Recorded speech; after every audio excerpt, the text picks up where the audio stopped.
Hello, I'm your announcer, Jim Pollard, and now our host of Nightique, a man who refuses to join AARP, Edward St. I will never join AARP, ever. Edward St. Pay. Thanks for joining us for this edition of Nightique. I'm Edward St. Pay. Well, we've got more news from the NFL for you. It's a busy NFL season and a lot of news to cover. After a video surfaced recently showing him swigging champagne and rapping obscene lyrics at a strip club, the college phenomenon Johnny Manziel has finally been sacked as the starting quarterback of the Cleveland Browns. But on a brighter note, he's a shoo-in for this year's NFL Lamar Odom Trophy. A group of doctors say pregnant women should still exercise during their pregnancy. And that puts off most women because they know that once the child is born and learns to walk, they won't be able to sit down again for the next 8 or 10 years. Now, Black Friday has come and gone. Black Friday arrived as Americans jammed the shopping malls nationwide.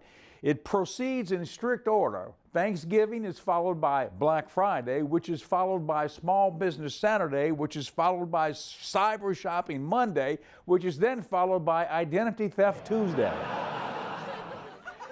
Okay, finally, before we get to our program, German demonstrators staged angry protests against Chancellor Angela Merkel's decision to allow more Muslim refugees into Germany. They're afraid the influx will change the national character in Germany. Of course, the greeters at Walmart glare at you as you walk in and say, "Und wer are your papers?" Well, a great show for tonight. Stay tuned to Nightique. We'll be right back with more of Nightique after these messages. This is our Graze box. It's a great way to snack. Fresh, tasty, and created using only the best ingredients. Choose from our range of over 90 delicious snacks. We'd like to invite you to try a hand-picked box for free. Go to graze.com and we'll send a free box directly to your office or home. It may even help you keep your hand out of the cookie jar. Go to graze.com and enter the code GRAZE34 for a free box. Graze.com. Snacking reinvented. Ingalls Shipbuilding has pioneered the development and production of technologically advanced, highly capable warships for the U.S. Navy, Coast Guard, and Marine Corps for more than 75 years. Ingalls is Mississippi's largest manufacturing employer. And today, Ingalls has an immediate need for more than 200 electricians at our Pascagoula, Mississippi site. Apply today at www.buildyourcareer.com or call 888-935-1507. And now back to more Nightique. Well, we'd like to welcome the Public Service Commissioner, Cecil Brown, with us, and congratulations on your recent election. Great, thank you. I'm honored to be in this position and looking forward to 4 years of hard work and trying to serve the public. Now, you go back a pretty good ways in the political framework of the state. Yeah. Tell us about your beginnings. Well, I was head of Department of Finance Administration for 3 years back in the late 80s, early 90s, and then I was the governor's chief of staff for 1 year in 1991 for Governor Mabus, and then I've been in the legislature the last 16 years in the House of Representatives representing parts of Hinds County. And then I recently ran for Central District Public Service Commissioner and was fortunate enough to be elected and beginning serving a 4-year term. So what does the Public Service Commissioner do? What is your job? That's a common question. Public Service Commission basically regulates utilities, and that sounds like a simple job, and to some extent some of the things are pretty easy, other things are pretty complicated. We basically set utility rates or have to approve utility rates for most electric systems, most gas systems, and some water systems throughout the state of Mississippi. But in addition to that, we have some limited authority over telephone systems, some telephone systems, and we inspect natural gas pipelines, believe it or not, to try to keep natural gas pipelines safe for the people of the state of Mississippi. So it's a pretty busy job. We've got, I've been in the office about 10 days now, and there's not been a day yet when we didn't have meetings about some public utility issue that, when I say meetings in-house with people, companies or individuals or others that are affected by the Public Utilities and the Public Service Commission. Why is there a need for a Public Utilities Commissioner? Well, the commission, there are three commissioners: Northern District, Central District, Southern District. We're in the Central District. We're co-equal. We each represent about 1 million people in the state of Mississippi, the constituents. But public utilities, for the most part, are monopolies. So if you buy a new house or move into an apartment and you turn on the light switch, you don't have a choice about who your company is. You're going to be supplied by Entergy or Mississippi Power Company or one of the electric power associations. You don't have a choice. So it's a non-competitive market, which means that if we didn't have somebody regulating that market, utilities companies could charge whatever they wanted to because you don't have a choice. It would be like having only one gas station in town and you got to fill up your car and you go down there and they say, oh, I'm going to charge you $25 a gallon. Well, if that's the only choice you got. You have a choice either to not get gasoline or pay $25 a gallon. That's the way it is with utilities. So in exchange for their monopoly power, Mississippi and virtually every other state has said that we will let you have monopoly power in a specific area, but in exchange for that, we're going to have a commission of elected officials, in most cases elected, some cases appointed, who are going to regulate you and make sure that your prices are not set beyond certain limits. And that's sort of what the Public Utility Commission does. How do you arrive at the limits? How do you know what is fair, what is not fair? I mean, how does that work? That's part of the process. There is a formula, rate formula, that is used generally. Public utilities are allowed to recover the cost of their legitimate, and I say legitimate, I mean their necessary investments in facilities, their plant, equipment, those kinds of things, plus a reasonable rate of return. That's the way it works. So the commission has to decide what is a needed facility. First of all, is it needed to build a new electric power plant? And if so, what should it cost? What's the legitimate expenditure? How much of that cost should be paid for by their customers, their ratepayers? And what, in addition to that, what's a reasonable rate of return they can make on their investment? So energy, when we talk about energy, let's say here in central Mississippi, the power company, Entergy, let's say, right. How do they manufacture energy? What's the process? Well, they do it several ways. In the case of Entergy, they have a nuclear power plant down at Port Gibson that generates heat, which produces steam, which turns a turbine, which produces electric power. They also have coal-powered plants, which they burn coal, again, to, in most cases, heat water to produce steam to turn the turbine, or they use natural gas to produce heat, to produce steam to turn the turbine. That's generally the way it works. It's a little bit more complicated than that because they have what they call combined cycle plants, which use the heat over and over. But generally speaking, it's a matter of changing some fuel source into heat, which then is used to produce either steam or some other power source to turn a turbine which produces electric power. That's what they do. It seems like that technology was used on the steamboats up and down the Mississippi way back when. It absolutely was. Aren't we at a point in time where there's got to be some type of change where we've jumped forward into the future as far as the generation of energy? There are lots of experiments going on. There are a lot of changes going on. Solar power, for example, using solar panels on someone's house, their rooftop, to generate electric power that you can sell back to the power companies, which again has to go, that power goes back through a process and goes out on what they call the grid, the national connection of all electric companies in the United States, and is used in somebody else's home or business. That's one way we do it. We've got hydropower, where you've got dams that have wheels, just like you were talking about, that turn the wheel, the water turns the wheel, and the wheel generates energy, and that energy is converted into energy or electric power that can be used in your home. We also have wind turbines, and again, it's a wheel. The wind spins the wheel just like a little whirligig, and it generates energy that powers some mechanism that converts that energy into electric power. When you think about nuclear energy, you think it's some really complex mechanism that's creating energy, but all it's doing is turning a turbine. That's right. Which is sort of there's a dichotomy there between the nuclear energy used to turn a turbine to create energy. Yeah, I'm not a physicist, so I can't tell you what the mechanism. I don't remember. I actually took physics a long time ago. And so I can't tell you the mechanics, what happens to actually change that energy that comes from turning a wheel into electric power. But essentially that's what it does. It's movement energy that turns something into electric power, and that electric power goes through a wire, it comes to your house, and that lights your house, or heats your house, or lights a building. These lights we're using, TV cameras, it's coming from somewhere that is turning a wheel somewhere. Well, Elon Musk, okay, he is developing a battery system. Right. Is this where it's going? Is this the future, you think? It's hard to tell what the future is. I know that, and I've asked that. I've talked to some of the power company people, experts in this area, and they, of course, they're on top of this. This is what they do for a living, and they see all these new ways of producing energy that are talked about. There's nothing that has been demonstrated, so far as I know, to be a long-term competitor to the standard ways of doing it. But you know, 50 years ago, we didn't have nuclear power, or 75 years ago, however long it's been. We will have different forms of production of energy. We're going to have solar. Right now, solar is exploding everywhere. It's exploding in Mississippi. Most people don't see that.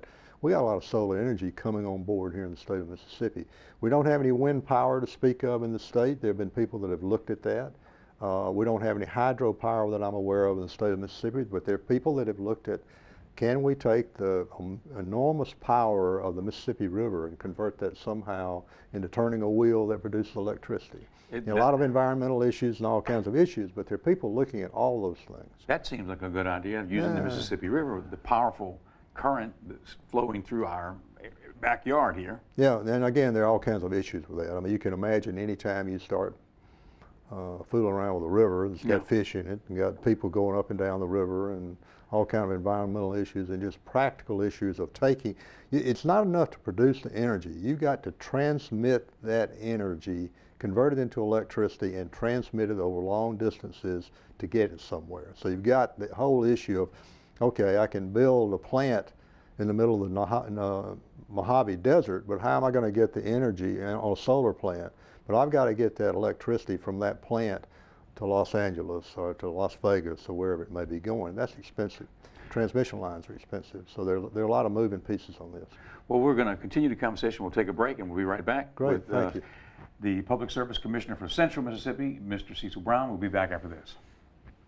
We'll be right back with more of Nightique after these messages. This is our Gray's Box. It's a great way to snack. Fresh, tasty, and created using only the best ingredients. Choose from our range of over 90 delicious snacks. We'd like to invite you to try a hand-picked box for free. Go to grays.com and we'll send a free box directly to your office or home. It may even help you keep your hand out of the cookie jar. Go to grays.com and enter the code GRAYS34 for a free box. Grays.com. Snacking. Reinvented. Ingalls Shipbuilding has pioneered the development and production of technologically advanced, highly capable warships for the U.S. Navy, Coast Guard, and Marine Corps for more than 75 years. Ingalls is Mississippi's largest manufacturing employer, and today Ingalls has an immediate need for more than 200 electricians at our Pascagoula, Mississippi site. Apply today at www.buildyourcareer.com or call 888-935-1507. And now back to more Nightique. We're back with Public Service Commissioner Cecil Brown, and we're talking about new forms of energy. And we were talking about Elon Musk and the development of a solar-powered battery, which is, I think, it's beyond the research and development. I think he's got it out there now. He does have one, and I'm not an expert on the mechanics of this. I've said that before. He has worked awfully hard to. We have batteries, storage batteries. They've had those for 100 years, but storage batteries that go in your flashlight are not the same thing that go into a vehicle or go into heating your home or whatever it may be. You've got to have a storage battery that can, first of all, take enough energy into that battery to be efficient, and then secondly, last long enough to make it efficient. So we have people who have solar panels on their home, and they can actually take the solar energy that's coming down and convert that into power that is stored within batteries. And there are lots of folks working on long-term batteries, lots of different ways to do it. And it's getting better. Whether it's where it needs to be, I don't know, but I can tell you 15 years from now it's going to be better than it is today, and probably we're going to see a lot more solar-powered vehicles, a lot more electric cars, those kinds of things. Because at some point it's just going to become cheaper than it is to buy gasoline. And a person can literally get off the grid and control their own destiny, if you will, energy-wise in their home. I have a friend whose house is solar panel powered and his car is solar powered. He is not on the grid at all. Does not pay an electric bill at all. No kidding. Yes. Right here. Right here in Mississippi, yes. That's a very interesting situation. It can be done. Now he's in the solar business, so he knows what he's doing, and he installed everything himself or had his company do it, sort of a test site. But it works. Now the question is it the most affordable way to do it? In his case, probably not. I mean, you know, because of the investment. Yeah, to buy one of these Tesla automobiles is very expensive. He's got a solar-powered car, but it's a lot more expensive than mine a Ford. So it's not a plug-in; it's a solar-powered car. Well, it's a plug-in. He's got solar panels that I see. Generate electricity in his house. He plugs in at night and charges up the battery. In essence, it's solar. Yeah, it's solar. Everything's powered by solar. Yeah. It's an innovative thing. Elon Musk, he has Tesla, and of course he took the name Tesla from the famous guy who was sort of like the rival of Edison. That's right. Which is very interesting because, you know, the development of electricity in the first place, if you look back, Tesla had his own design, and of course, it seems like Edison won out. But the technologies that Tesla developed, even today, are looked upon, even more so today than ever, as some of the most innovative things that have ever been discovered. Yeah, if I remember correctly, they were competitors, not direct competitors, but sort of in the public eye, they were competitors about how we were going to develop electric power in this country and around the world. Right, and from what I've read is Tesla had developed something that could be harnessed and transmitted without the need to go through a utility company in the first place. So it was like free energy, well, which was a big controversy at the time. Just because we do it this way today, that we have alternate current, or whatever they call that now, AC current, doesn't mean we're always going to do that, or that we always should do that. People are experimenting all over the world with it. This is a huge deal. I mean, 100 years from now, 200 years from now, different forms of energy production are going to be there, and the world's going to be very different. I mean, just think of how different the world is now than it was 50 years ago. Right, and when you look at fossil fuels, I mean, that's another archaic means of energy development, because there should be something that should break through that and be a cleaner, more plentiful, renewable source, you know? There will be, and nuclear energy is one of those. Now, a lot of people are afraid of that, concerns about that, obviously environmental concerns, safety concerns, all those kinds of things. But it has reached a state where nuclear plants, they work. As long as they work, they're cleaner. They don't mess up the environment. So you got the whole deal of storage of nuclear fuel. What do you do with spent fuel? We've got that issue to deal with. Right. Lots of things out there, but I'm confident in the whole group of engineers and scientists who are working on that, that they'll come up with ways to do that. Okay, another break and we'll be back. Okay, sure. We'll be right back after this. We'll be right back with more of Nightique after these messages. Credit card debt is a very real problem that faces most American households. USA Debt Consultants offers services to relieve you of your debt problems. Our partners work with creditors to help you lower your monthly payments, stop harassing phone calls, and avoid bankruptcy. Give us a call today to learn how to take control of your debt and financial future. Get your life back. Let us help. Call USA Debt Consultants at 800-769-6406 for a free no-obligation consultation. When you are looking to further your education, there's only one university that towers above the rest, Jackson State University.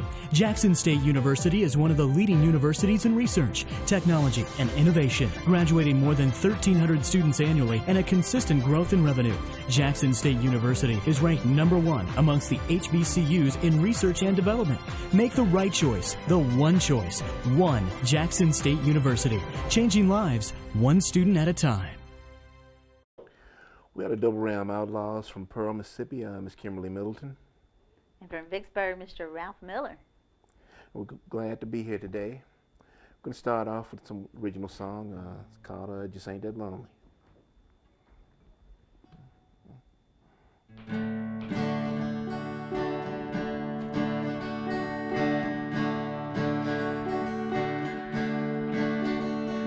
Been treating me uncool, thinking only of yourself.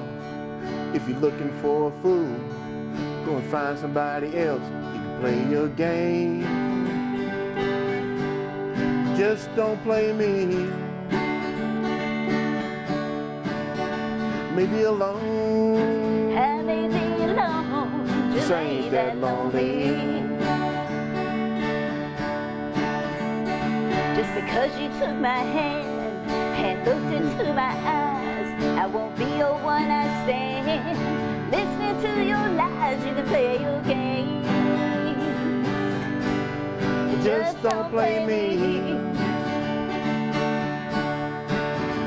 Maybe alone. I may be alone, just ain't that lonely.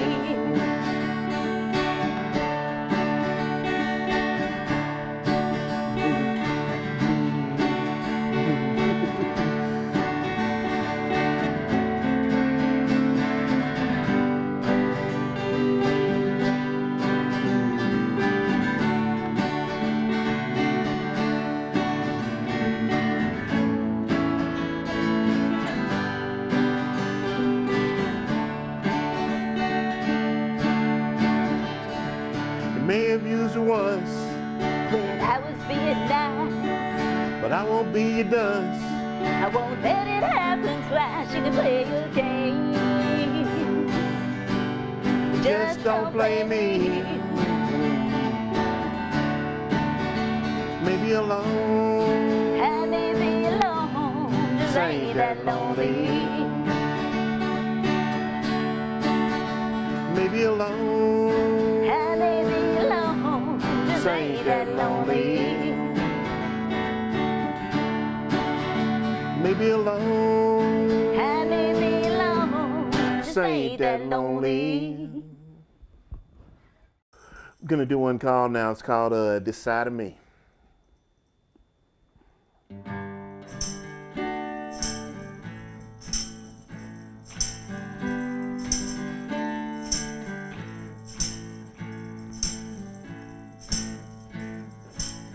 If you're sniffing around for a one-night stand, don't be barking at me, find yourself another plan.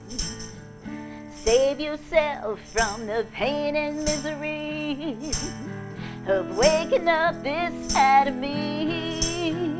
This side of me. You better keep at bay. This side of me. You better stay far away. This side of me. You better hope and pray that this side of me don't come out to play.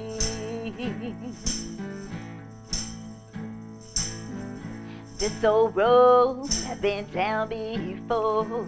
Down before. You better go knocking on another door, yeah. Another door. Save yourself from the pain and misery of waking up this side of me. This side of me.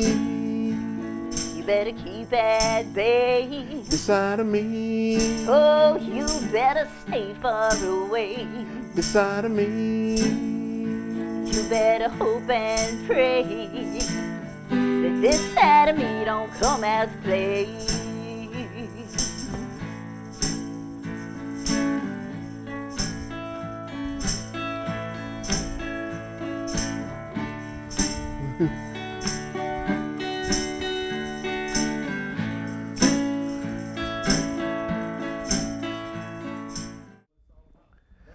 All right, this title song on our CD is called Stuck Between Raising Hell and Amazing Grace.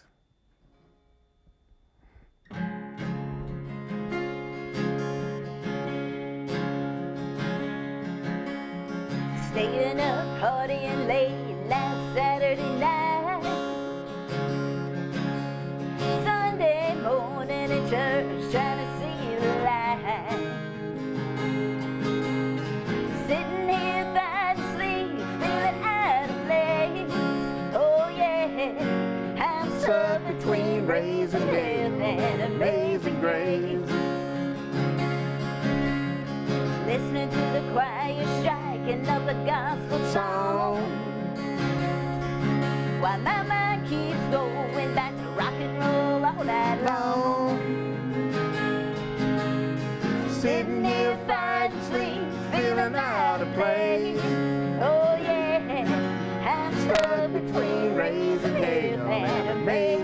grace.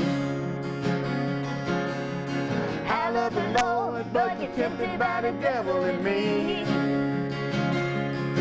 That's when I try to repent, chase away the sin in me.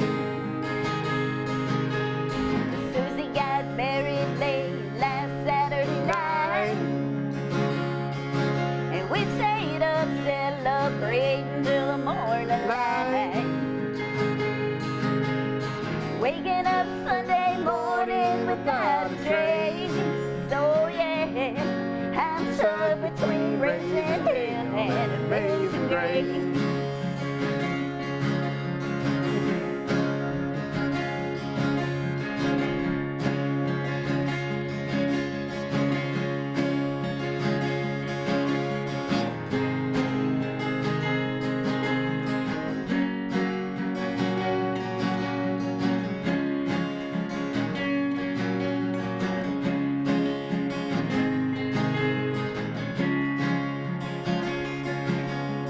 I love the Lord, but you're tempted by the devil in me.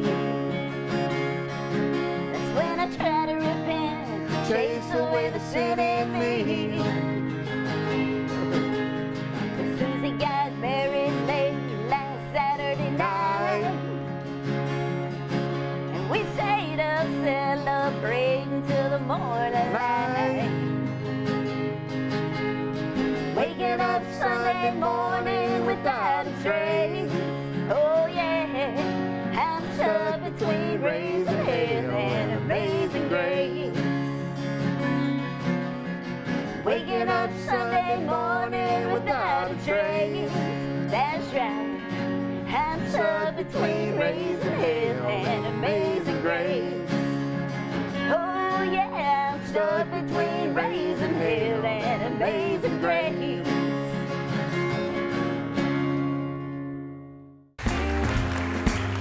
Join us every weeknight statewide for Nightique with Edward St. Pé.